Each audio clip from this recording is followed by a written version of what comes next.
परम शांति। परम शांति। परम सा सभी का स्वागत है, परम परम स्वागत है बापूजी की इस यूट्यूब चैनल बापूजी दशरथ भाई पटेल में। मैं हूं अनंत और आज हमारे साथ है ज्योति प्रकाश भाई। और आज हम बहुत बढ़िया बात करने वाले हैं वेदों के ऊपर कि वेदों की उत्पत्ति कब हुई थी, कितने प्रकार है और बहुत सारी ऐसी जानकारी जो आज भाई बहुत इंपॉर्टेंट टॉपिक पे बताने वाले हैं। तो बहुत बहुत स्वागत है आपका भैया। परम शांति। परम शांति। तो शुरुआत करते हैं इस क्वेश्चन से कि वेद के बारे में थोड़ा बताएं। हम जो सनातन शास्त्र की जो आधार है वेद के बारे में सबको आज के समय इतना चेंज हो गया कि सबको पूरी सत्य पता नहीं है जी। हमें पता होना चाहिए कि वेद का उत्पत्ति कैसे हुआ और वेद है क्या, उसमें जो श्लोक है वो कैसे आया। तो उसको जानने के लिए हम बताएंगे कि जो वेद की उत्पत्ति जो है जो आज के समय में सब बोल रहे 3000 साल, 3500 साल, 4000 साल, ये तो एक समय बहुत छोटा सा समय है। लेकिन हमारे वेद जो है, वेद को ऐसे माना जाता है कि ये हमारे ब्रह्मांड की नियम की मैनुअल है। जैसे हमारे देश का कॉन्स्टिट्यूशन है, ऐसे वेद भी हमारे ब्रह्मांड का कॉन्स्टिट्यूशन है। तो वो तो जब ब्रह्मांड सर्जन हुआ होगा तब से बना हुआ है। ऐसा नहीं है कि 3000 साल, 3500 साल। हम ऐसे भी देखें तो महाभारत तो 5000 साल पहले था, तब भी वेद का ज्ञान था उनके पास। और हम रामायण के समय भी जाएंगे जो आज से बिल्कुल बिल्कुल है ना, उनके गुरु ने जो वशिष्ठ ने दिया वो भी 8 लाख जो 64,000 साल पहले की बात है। तो कभी भी ये बात तो बहुत ही सरासर गलत है कि वेद 3500 साल पहले था। इसको तो समझना चाहिए बिल्कुल। और हमारे जो ब्रह्मांड की सर्जन की बातें करें तो एक पदार्थ खत्म हो गया है, दूसरी पदार्थ आ चुका है। तो हर बार में हम देखें जो कल्प प्रलय होता है, महाकल्प प्रलय तो एक ही बार होता है, लेकिन कल्प प्रलय से पहले हर चतुर्युग के बाद भी एक एक प्रलय होता है। तो प्रलय जब होता है तो स्थूल जगत तो खत्म हो जाता है, तो उस समय वेद तो स्थूल रूप में रहेगा नहीं, जो किताब के रूप में। तो जितने बार जो चतुर्युग जाता है, हर चतुर्युग में वो वेद का तो स्थूल रूप खत्म ही हो जाता है। तो क्या बार बार प्रिंटिंग वाली बुक कहाँ मिलेगी? नहीं मिलेगा। तो जो भी वेद रहता है सूक्ष्म रूप में, मंत्र रूप में तो हर पल रहता है आकाश तत्वों में। तो इसलिए वेद की उत्पत्ति तो उसकी तो हम गणना नहीं कर सकते हैं। वैसे तो ब्रह्मा जी से डायरेक्ट वेद ब्रह्मा जी से वेद का वो भी क्या है कि जो सर्जन करता है, सर्जन का रूल भी बताएगा।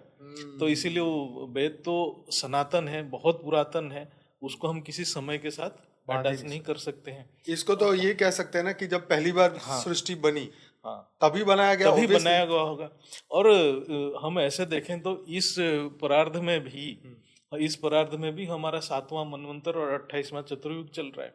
और 8वां मनवंतर भी, जब 7वां मनवंतर की आकलन करेंगे तो अभी तक हमने कैलकुलेशन करे थे 426 चतुर्युग इस परार्ध में भी खत्म हो गया।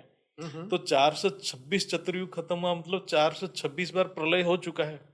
आप सोचिए 426 बार प्रलय होने के बाद फिर क्या बार बार रचना होता है? तो वेद की उत्पत्ति बहुत पुरातन है, सनातन है, बहुत ब्रह्मांड के साथ ही वेद की उत्पत्ति हो जाता है। तो हम इसको ऐसे समझ सकते हैं कि जो वेद की रचना, जो व्यास जी की जो भी बीच में सॉरी आपको डिस्टर्ब कर रहा हूँ, लेकिन ये फिर से समझना चाहूंगा कि जो आपने कहा कि 426 बार हुआ, तो वो सृष्टि समाप्त हुई या 4 युग समाप्त हुए या धरती के मनुष्य समाप्त हुए, ये थोड़ा क्लियर। जैसे हम थोड़ा इसको सृष्टि का समय चक्र को समझेंगे तो क्या होता है कि हर चतुर्युग के बाद एक कल्प प्रलय होता है। ठीक है ना, मतलब हर जो एक दिन के बाद, ब्रह्मा के एक दिन के बाद कल्प प्रलय होता है, 1000 चतुर्युग खत्म होने के बाद। 1000 चतुर्युग, तो हम 1000 चतुर्युग की आकलन करते हैं तो हम पहले परार्ध में ब्रह्मा के 50 साल खत्म ही हो गया। और ब्रह्मा के एक साल में जो बोलते हैं 360 दिन है। तो 360 दिन मतलब आपका हर दिन में एक एक कल्प प्रलय हो रहा है। तो 360 दिन में 360 कल्प प्रलय होगा। तो 360 आप मल्टीप्लाई कर दीजिए कि उसके साथ जितना भी जब से धरती आया होगा।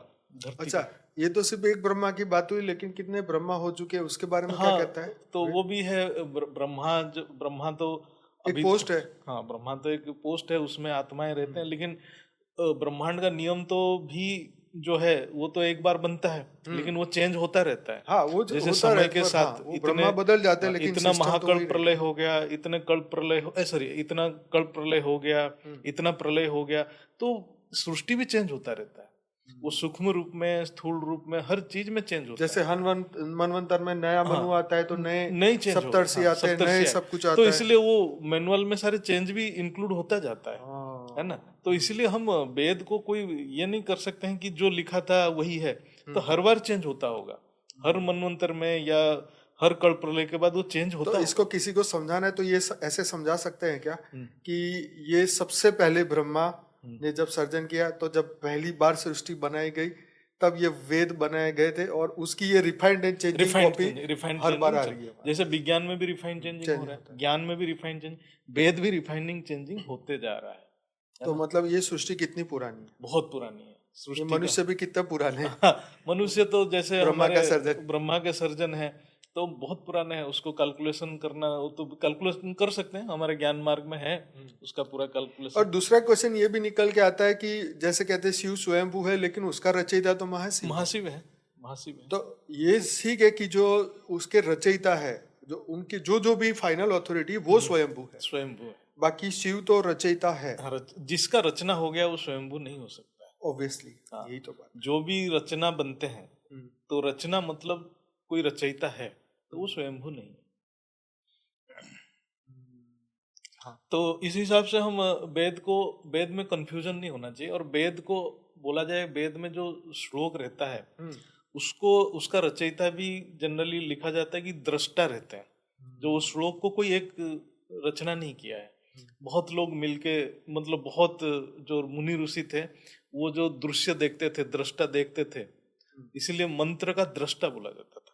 वो मंत्र, जैसे हम जब गायत्री मंत्र बोलते हैं, गायत्री मंत्र विश्वामित्र ऋषि ने ही उसका रचयिता है। रचयिता मतलब वो मंत्र तो ऑलरेडी है ब्रह्मांड में, उन्होंने उसको दृष्टा मतलब वो ध्यान से उसके साथ कनेक्ट किए और उस मंत्र का महत्व को समझे, फिर उन्होंने यहाँ लिखा कि ये मंत्र है। जैसे गायत्री मंत्र ऋग्वेद में है, तो ऐसे हर मंत्र का दृष्टा अलग अलग मुनि ऋषि है समय के साथ, क्योंकि सारे वेद जो है, वेद फिजिकल फॉर्म में कुछ आया नहीं है, वेद सारे सूक्ष्म में ज्ञान है। वो ज्ञान को धरती के ऊपर जिस जिस ऋषि मुनि ने उतारा वही दृष्टा बना उस श्लोक का। तो ऐसे करके कंपाइल होते गया वेद। तो वेद एक कंपाइलेशन है, कंपाइलेशन ऑफ मंत्रस, रूल्स। तो वेद को जनरली 4 भाग में, मतलब वेद मतलब क्या है कि एक सामूहिक ग्रंथ है, तो उसको डिवाइड किया गया 4 में।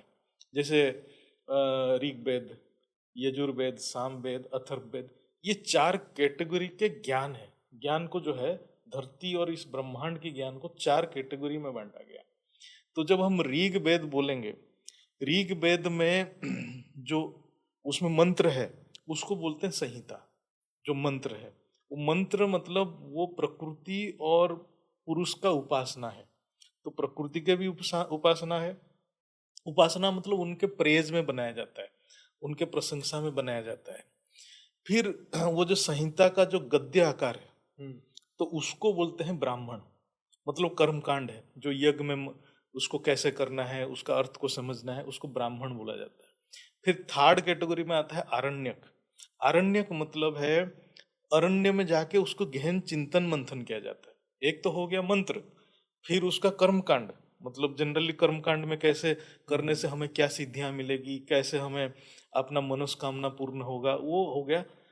उसके बाद आ गया आरण्यक। आरण्यक मतलब अब ये दोनों खत्म हो गया, उसने ये दोनों को मंत्र भी जान लिया, कर्मकांड भी जान लिया, फिर आरण्यक मतलब वो अरण्य में चला गया, एकांत में चला गया, और उस चीज को गहन चिंतन मिंथन करके उसको समझ रहा है कि इसका सूक्ष्म सूक्ष्म मतलब क्या है, उसका सूक्ष्म ज्ञान क्या है।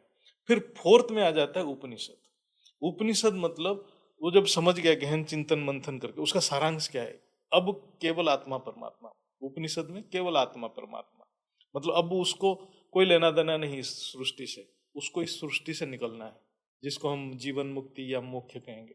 तो हर वेद को 4 में डिवाइड किया गया है। उसका जो लिटरेचर है, वेद को हम लिटरेचर मानते हैं, तो पहले आ गया उसका मंत्र जिसको हम संहिता कह रहे हैं, दूसरे में आ गया ब्राह्मण जिसको हम कर्मकांडी का प्रथा जो है जो रिचुअल्स है उसको बताया गया। आरण्यक मतलब वो जो साहित्य है उसके हिसाब से ऐसा साहित्य है, गद्य आकार में है। सिर्फ संहिता पद्य आकार में है, बाकी ये गद्य आकार में है। तो उसको पढ़ के वो गहन चिंतन मंथन करे और सूक्ष्म अनुभूतियां को वो रियलाइज करे। और लास्ट में आ गया जब उसका मोक्ष मतलब मुक्ति के लिए वो केवल आत्मा परमात्मा को समझे और निकल जाए। तो वेद को पहले के समय में वो 4 भाग में पढ़ते थे। जब ब्रह्मचर्य आश्रम था संहिता पढ़ता था जो पद्य आकार में है, क्योंकि जब यंग एज में रहता है तो उसका मेमोरी स्ट्रांग रहता है, तो वो श्लोक को याद कर सकता है। फिर जब गृहस्थ में जाता है तब उसको जरूरत पड़ता है, गृहस्थ आश्रम में वो सब कर्मकांड करता है, क्योंकि विवाह होना, फिर बहुत सारे संस्कार कार्य करना पड़ता है। तो वो उसको यज्ञ वगैरह काम में लगाता था। इसलिए ब्राह्मण का जो जो आकार था, जो ग्रंथ साहित्य था, उसको यूज होता था, पढ़ता था गृहस्थ में। फिर जब वो जाता था वानप्रस्थ, निकल गया आरण्य, वानप्रस्थ में पढ़ा जाता था। मतलब तब वो गृहस्थ का जो रेस्पॉन्सिबिलिटी उसका खत्म हो गया। वानप्रस्थ में जाके उसकी जो अंदर की जो गहन चिंतन मंथन उस टाइम करता था। अरण्य जैसे बृहद आरण्यक उपनिषद, वो अरण्य में जाके लिखा गया अच्छा, है। ब्रह्मदारण्यक। हाँ ऐसा वो है बृहद। ब्रह्मदारण्यक। हाँ, वो एक्चुअली अर्थ है बृहद आरण्यक उपनिषद। बृहद अच्छा। मतलब सबसे बड़ा उपनिषद वही है। ओ। हाँ, जितना उपनिषद है उसमें सबसे बृहद है वो। आरण्यक मतलब जो वेद व्यास अरण्य में बैठ के एकांत में चिंतन करके उसको लिखे थे, इसलिए उपनिषद। अच्छा, लास्ट में आता है उपनिषद में आप देखेंगे सिर्फ आत्मा परमात्मा से जुड़ने की रास्ता बताया गया, विधि, इनडायरेक्ट वे में विधि बताया गया है। उपनिषद में क्या होता है, जब गुरु, जो कोई बहुत बड़ा मुनि ऋषि जो भी, वो तपस्या करके उसको जो अनुभूति होता है वो अपने शिष्य को बताता है। वो एक डिस्कशन है, उपनिषद मतलब एक डिस्कशन, और वो किसके ऊपर की ओर जाने की डिस्कशन होता है। तो उपनिषद बहुत मतलब उसको वेदांत कहा जाता है। तो वेद जब संहिता से स्टार्ट होता है, अंत कहाँ हो जाता है, उपनिषद में। इसलिए उपनिषद को ही वेदांत कहा जाता है। तो ऋग्वेद का भी ऐसे 4 पार्ट है, अथर्ववेद, यजुर्वेद, सामवेद, सबका 4 पार्ट है। तो जैसे हम ज्ञान मार्ग में हैं, तो ज्ञान मार्ग में हमारे लिए सबसे इंपॉर्टेंट है कि उपनिषद को हमें स्टडी करेंगे तो हमें पूरा सार मिलेगा। वेद का सार उपनिषद के अंदर ही है। इसलिए आज के समय में जैसे हम लोग जो जो ज्ञान मार्गी है, ज्ञान मार्गी अब दोनों स्टेज पार कर चुका है। ब्रह्मचर्य जो वो जो स्टूडेंट लाइफ से निकल चुका है, गृहस्थ से भी निकल गया है, अब वो वानप्रस्थ में। तो वो गहन चिंतन मंथन करना चाहिए और उपनिषद का अध्ययन करना चाहिए। तो हमें वेद के बहुत सारे मंत्र वंत्र में हमें घुसना नहीं है। हमें केवल उपनिषद, उपनिषद में भी हमारे पास जो 11 उपनिषद जो है वो प्रमुख है। जैसे बृहद आरण्यक उपनिषद, छंदोग्य उपनिषद, और ये जो कठोपनिषद, ऐसे ईशावास्य उपनिषद, ऐसे 9-11 उपनिषद है। उसको उसके ऊपर ही फोकस करना है, क्योंकि हमारे पास समय भी नहीं है। तो हम उस उपनिषद के ऊपर फोकस करके ज्ञान के चिंतन मंथन करके हमें अपने जो मूल लक्ष्य को प्राप्त करना है। ये है वेद का, जो हमें इतना विस्तार में जाने के आज समय नहीं है। पहले हमारे जीवन शैली वैदिक था, इसलिए वो जन्म होते ही उनकी एक जीवन शैली बन जाता था। लेकिन आज हमारे पास जो ज्ञान मार्ग है, अभी तो विज्ञान की युग है, बुद्धि का मतलब क्या है, अब हर हर चीज बुद्धि से समझा जाता है। आज वो हमारे पास समय नहीं। हम मंत्र द्वारा आकाश तत्व से जोड़ के, आकाश तत्व से वो शक्ति को नीचे ला के फिर हम बारिश कराएं, ये सब कराएं, वो तत्व में उतना ऊर्जा भी नहीं, इतना प्योरिटी भी नहीं है। आज हम हर चीज बुद्धि से ही जुड़ेंगे और बुद्धि से ही समझेंगे। ये समय ही ऐसा है, जो समय चल रहा है उसी समय के हिसाब से ही हमें ज्ञान प्राप्ति करना पड़ेगा।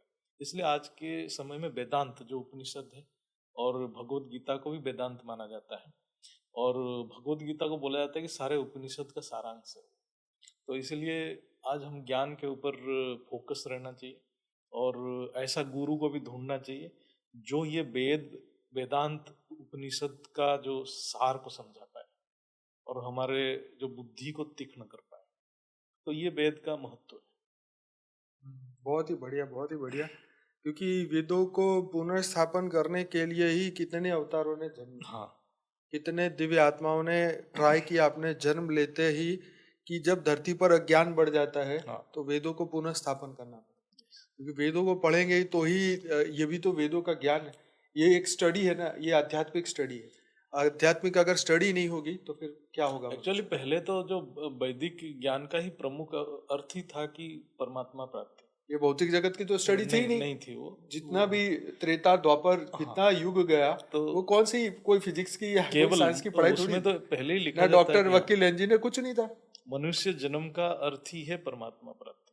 हाँ, और जो मनुष्य जन्म ये सोचने वाली बात है। परमात्मा प्राप्ति नहीं कर पा रहे मनुष्य जीवन, वो वेद शास्त्र में लिखा ही है कि वो पशुवत जीवन जी रहा है। बोलो, तो हम तो कलयुग के कुछ साल जानते हैं, मतलब हमारे पास 1000-2000 साल की हिस्ट्री है, और उस हिस्ट्री में भी अगर हम देखें तो मनुष्य ने 1000-2000 साल में तो कुछ किया ही नहीं है ज्ञान के ऊपर या इसके शस्त्रों के ऊपर, कुछ भी तो नहीं त्रेता और द्वापर में फिर आके इन्होंने क्या किया होगा धरती पर, ये सोचने वाली बात है। और ये तो पता नहीं कितने चतुर्युगों में क्या किया होगा इंसान ज्ञान प्राप्ति के लिए।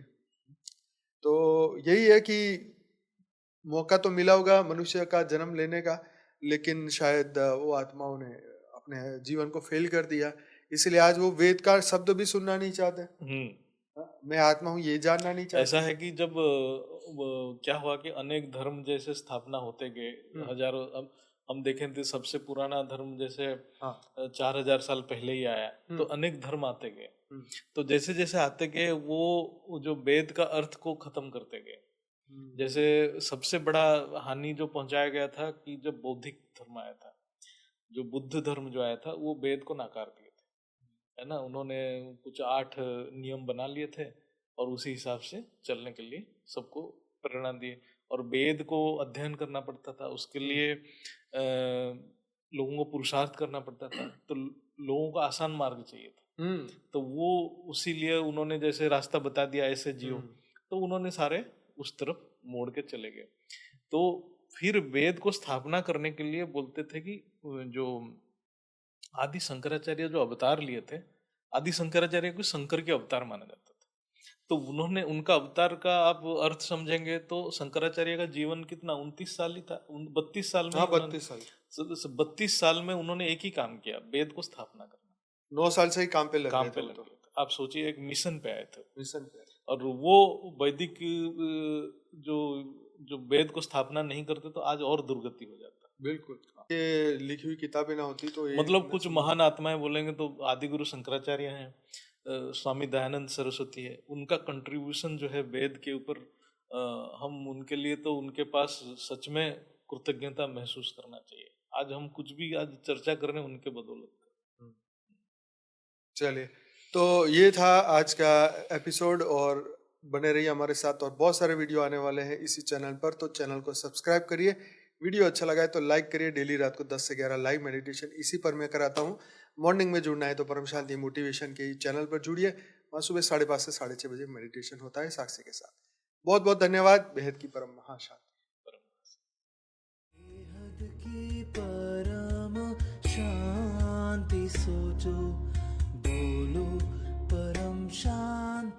Join us daily for our morning live meditation, Monday to Saturday, 5:30 to 6:30 a.m.